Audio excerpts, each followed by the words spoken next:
Why your character shows up as a triggered responder. How a lack of emotional intelligence exposes your default emotions in your communication style. You have mood swings. People don't know who you're going to be from one day to the next. You get easily angered and display your instability. And this can show up in a lot of ways. It shows up mostly in your conversations and the way you talk to the people you love and see in your everyday interactions. It shows up in your performance at work as well. Your relationship suffers. So, what makes it worse is when people bring it to your attention, your bad behavior, and you feel attacked, like nobody understands you. Your responses even make the situations worse most of the times. Your default emotions, you use them to engage people. And I have a term for what the best way to approach that is. This is because you have not learned or applied emotional intelligence. In this video, I'll lay out 5 ways you can take action to immediately transition yourself from the life of a triggered responder and poor communicator to a sophisticated communicator who manages their emotions, solves conflicts, and maintains thriving relationships. Only about 36% of people in the world are emotionally intelligent. Yeah, that means that when you have a disagreement or conflict with a friend or family member or somebody at work, the chances are that they are not emotionally intelligent, right? So don't feel bad, but I'm just letting you know that there's an option for you right now. And I'm going to show you exactly how to do this so that you can start today making a transition in the way that you feel and the way that you manage your emotions that show up in your communication. Okay, but listen, don't think that I don't understand where you are right now. I have been in a lot of situations and I have talked to people who on their everyday activities get into it with somebody, and that happens because you haven't harnessed your emotions. So you might say, how can I stop feeling as if everyone is against me? Why am I suffering? I don't get the support that I need. And then so with that, I stopped talking about the hard stuff because every time I tried to, it goes left. Oh, and don't talk about at home, because at home, I'm always at it with my mate. He doesn't understand me. He doesn't get me. He doesn't know how to love me because he's X, Y, and Z. Well, you know what? He may be X, Y, and Z. But if you don't know how to manage your emotions, you will not get the result that you want from him because you feel frustrated and angry. Frustration and anger is one thing, but when you're communicating with another person, you have to remember that they cannot read your mind. They don't understand what your emotions are. And it's not a man and woman thing. It is a separate person thing. Like you're somebody and I'm somebody. We're not doing the same things all the time. We're not having the same experiences. So coming to a conversation and all the time you're interacting with someone, you're frustrated and angry, that can be hard to deal with. So if your communication style is not on point, you're always going to have conflict. And even with that, 95% of people think that they are self-aware, that they know themselves better than somebody else does. Or you can't tell me, oops, you can't tell me anything about myself because I know myself so well. But only 10 to 15% are actually self-aware. And that's according to Business Harvard. Okay. So, but maybe you're the person who thinks that you're more emotionally savvy than the people you come in contact with. But unless you have studied self-awareness and you use emotionally intelligent tools to build your emotional arsenal, you're part of that 95%. Okay. So, I'm just letting you know that I can relate. So these steps that I'm giving you, they're studied steps. They're principles that you can apply right now to make this transition. So let's get started with that. These are the 5 ways you can join me in what I'm calling the sophisticated 5 for the 5% of people who actually are emotionally intelligent. Okay. So the first one is to practice active listening. And, in order to do that, you got to do something that you don't want to do and you probably haven't had to do since you've been a mom and a boss in your house, or a single mama, or even a boss running a company. You haven't had to be quiet when you really want to say something, right? But active listening requires you to close your mouth, because you are not.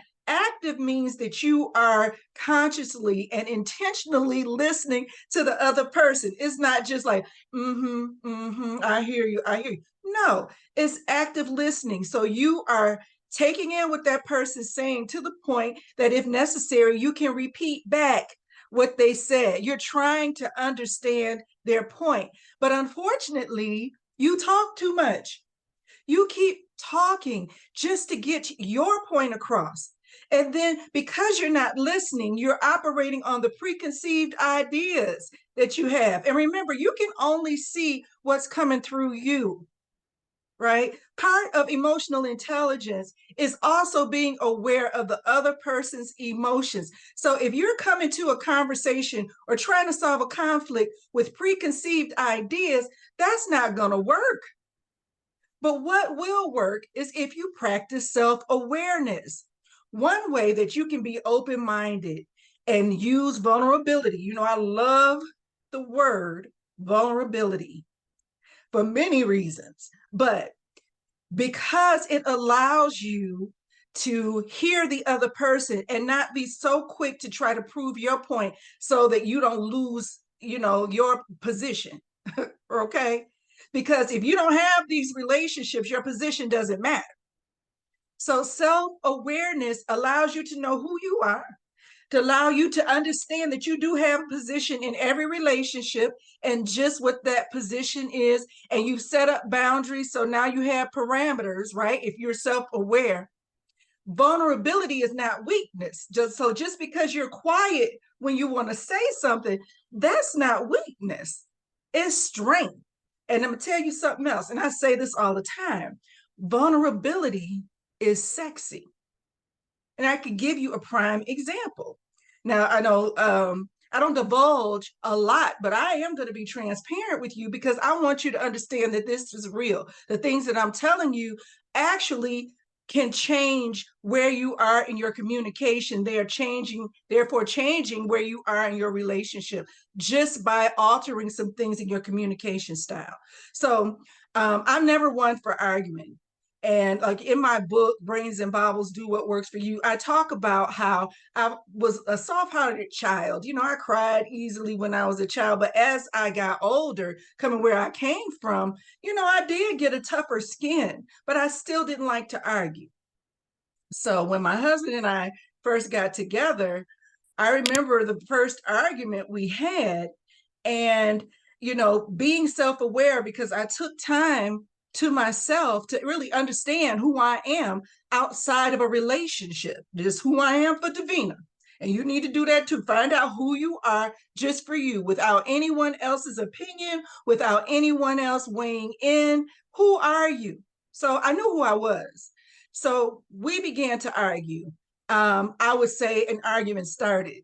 Our argumental styles are different. Our communication styles are different. And I understand that, coming from where we came from. We came from two separate lives that were coming together to try to figure things out.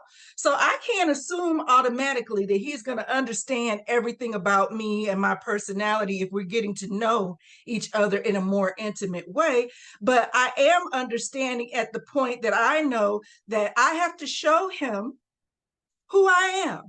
And there's no better place to know somebody and figure out who they really are than at a point where you're having a conflict or there's a heated argument. So what happened was I let him say his piece.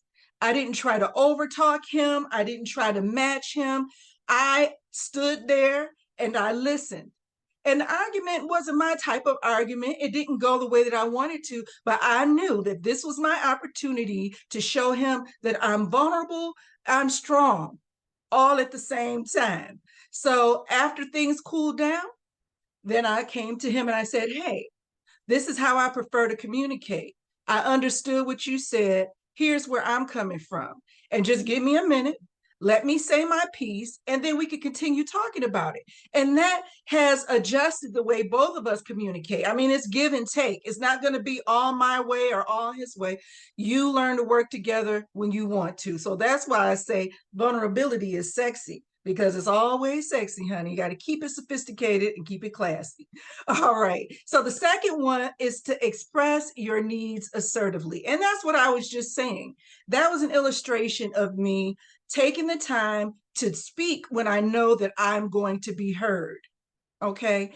And I go into details about why it's difficult for some women to express themselves assertively when, or they feel that they don't have a voice, in the video from last week, how you let the cat get your tongue. And there I break down many ways why you might not be able to express yourself just how you want to. But I mean, if you know who you are, then you can wait a minute. You can let the other person get their point across. Then you can assert yourself. And that doesn't mean yelling, that doesn't mean cussing. I don't curse. So there you have it. All right. But, if you're not able to express yourself assertively, having that balance between vulnerability and setting boundaries, you can become a people pleaser. I know I'm a recovering people pleaser. I would sometimes do so much for other people, not ask for help, not say that this is a bad time, not really show that, this isn't something I wanted to do, to the point where I started suffering from it. Meaning that I'm not able to do the things that I need to do for me, to either push myself further or complete a task or do something that I just wanted to do just for the sake of wanting to do it, because I took on something so that other people could be happy when it may not have even been my responsibility. So, you have things going on that nobody knows about that could be impacting your emotions, right? And when those things happen and you're not expressing yourself, you lose your voice because you develop feelings of inadequacy and shame. So here is the solution to that.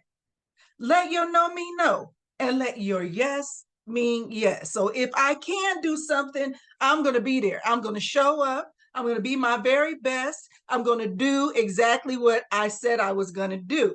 If I don't want to do something, or it's inconvenient, or it causes me to take away from something that's really going to benefit myself or my family or my emotions, then I say no. And, I break down in my book, what types of no's there are. There are no's that apply in a way that you say no, depending on the relationship and depending on the communication. So let your yes mean yes and your no mean no. All right. And the third way that you can better your communications is to seek common ground. You're not going to always get exactly what you want. And, in order to solve a conflict, you don't always have to give exactly what the other person wants. And I mean, when you have a voice or start developing your voice, then you will find where common ground may be. We always set up these deal breakers and I wish I would, or that'll never happen to me.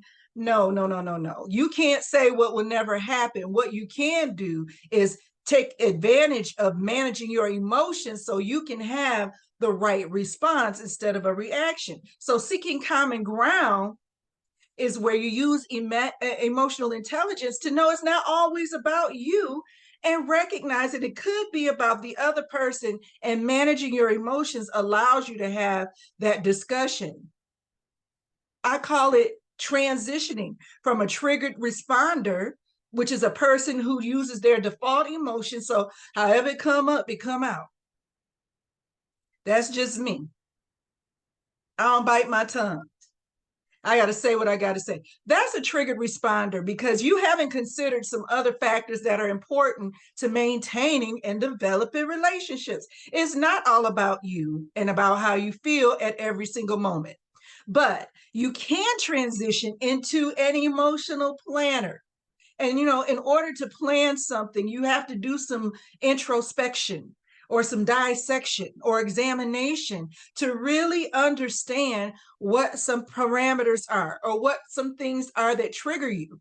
So if you know what triggers are, then you can better plan how you respond to those triggers. We all have some work to do.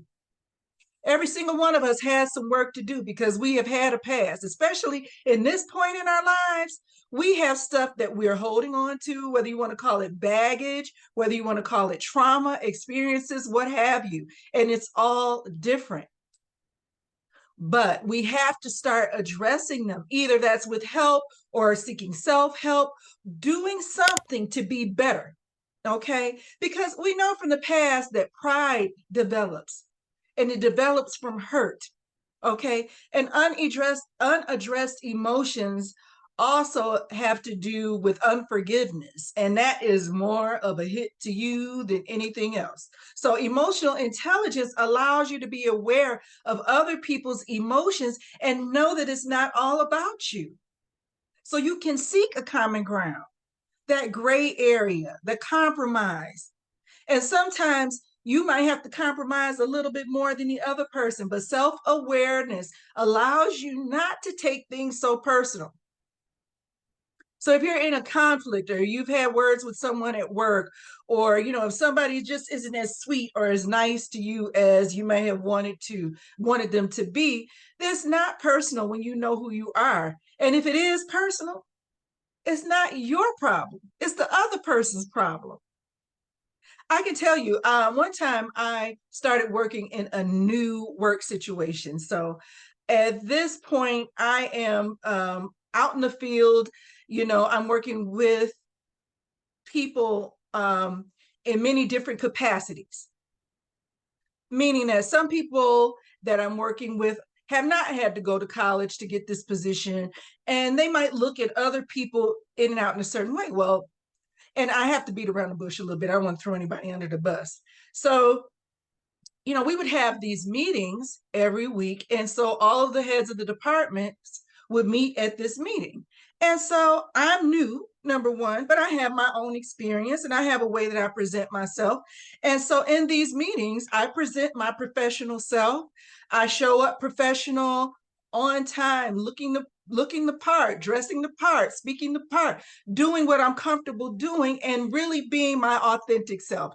I am a person who is not fake. If I tell you I like you, I like you. If I give you a compliment, it's because I really do want to give you a compliment. And if we don't have many conversations, it might be because you might not be the type of person that matches with my personality. It's not personal. I'm just protecting myself. So anyway, I show up as my professional self.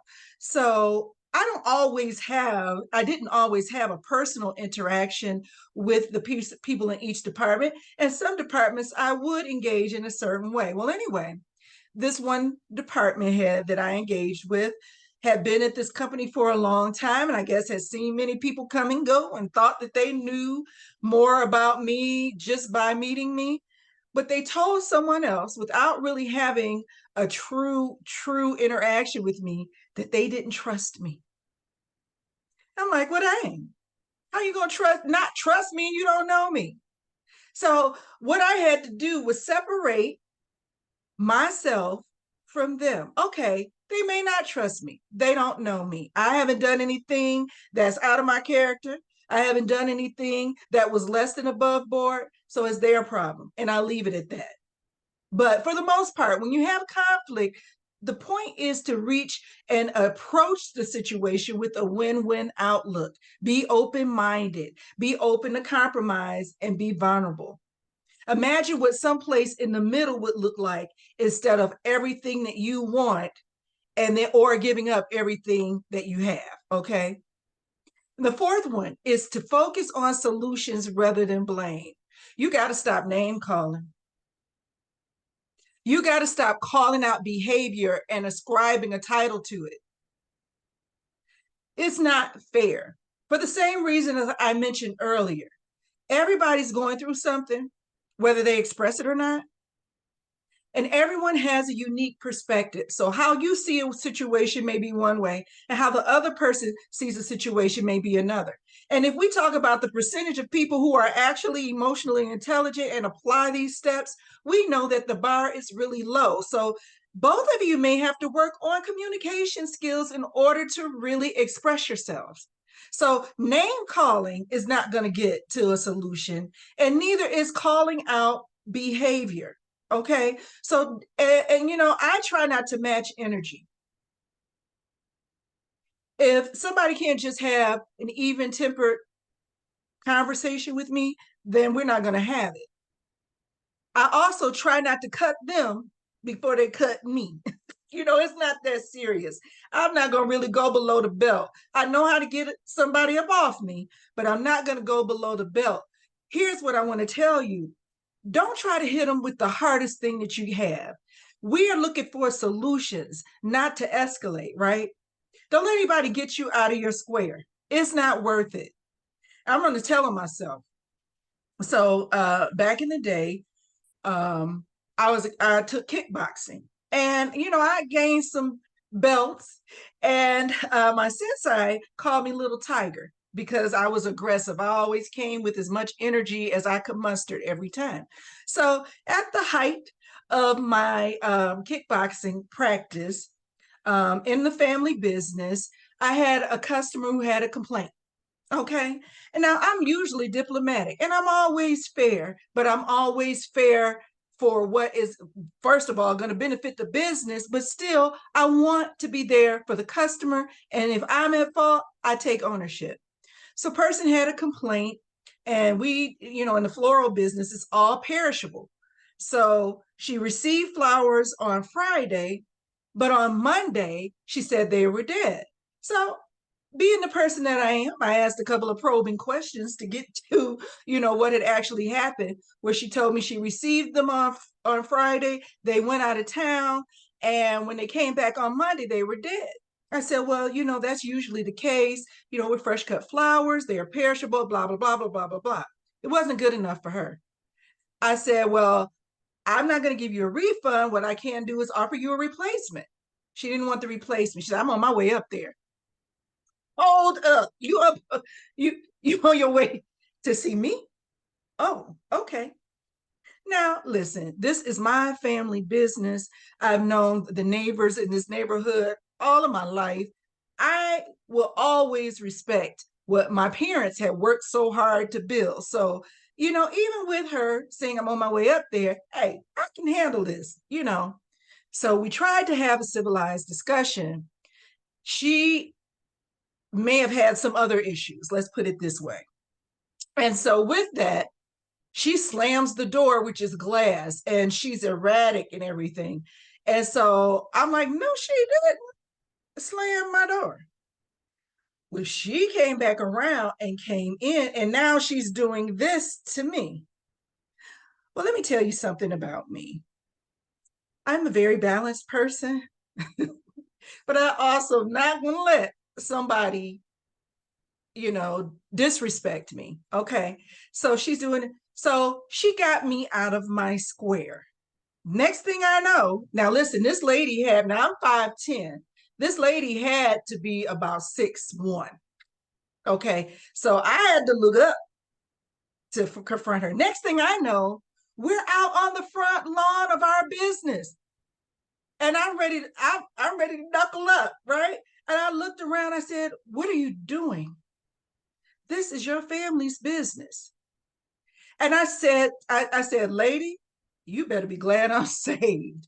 Right. And so I said, you go ahead. If you're going to come back with your husband, like you said, that's fine. I'll talk to your husband, but you got to leave right now. So I went back in, I calmed myself down, and I said to myself, that will never happen to me again. Never. So what I've done is instead learn to be the bigger person, the brighter person, the shinier person, the person who really displays self-awareness, emotional intelligence, and grown womanness, honey, because I am not in the business of letting somebody change who I am. I do that. I do that. Well, here's the fifth one.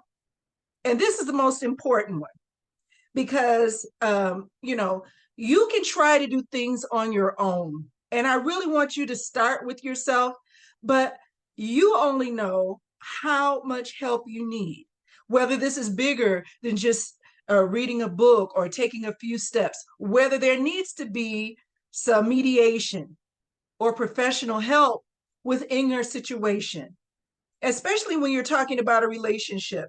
In a marriage relationship, sometimes, we can get in a certain role and it becomes a default. And I love the word default because that means you have just let go and just boom, like you're in the elevator shaft and you just boom, that's it.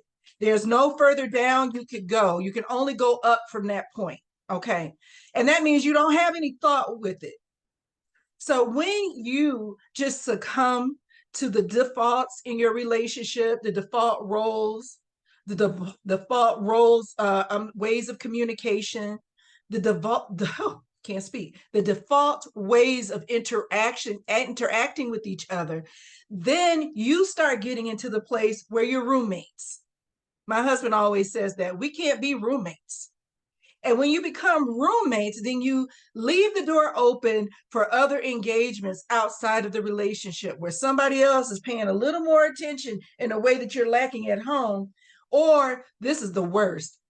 Someone from the past starts saying hello or good morning or early rising queen or whatever. Listen, no Facebook connections, none of that.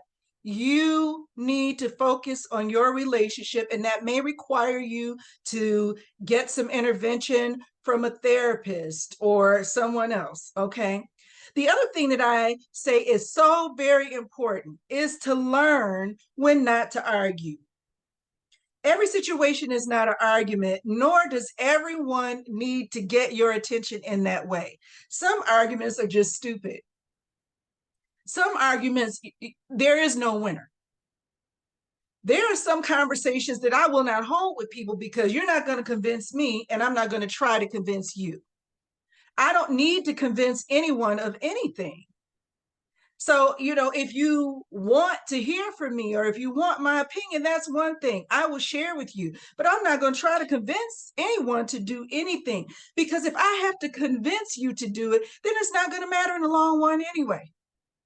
Don't waste time going round and round in a circle discussing the symptoms of a problem, but not the root cause. You're talking about how someone is reacting to something that is deeper than that. And if you can't find out where that is, then you should seek help, because otherwise, what you're doing is so detrimental because you accept someone's default and you don't challenge them to treat you better, especially when you've lost your voice. It's up to you to show people how to treat you. And if you don't understand how to communicate that information to somebody else, then you're not going to have the relationships that you want. It's important that you first look inside, be self-aware, then become an emotional responder, an emotional planner, not a triggered responder, because the emotional planner already knows that if somebody comes to me this way, it's not about me, it's about them. If somebody does this right here, then it's about something in their past, it's not about me. You are the person that you can manage, not other people's behaviors. So the best thing that you can do is show people how to treat you. And that comes by setting up boundaries. But you first have to know what actual boundaries are, not fantasies, not roadblocks because you're trying to protect yourself. Listen, vulnerability and boundaries go together. I can't say that enough. So guard how you spend your energy, the self-gut check, therapy, self-help helps. Do what you need to do so that you can become an emotional planner. All right. So start taking tips to become the person you want to be today. Learn more ways to apply emotional intelligence in your life. Hit the subscribe button below so you won't miss out on sophisticated tips to help you manage your emotions so that you can become the person to do the thing you've always wanted to do. All right, until next Tuesday. Bye-bye.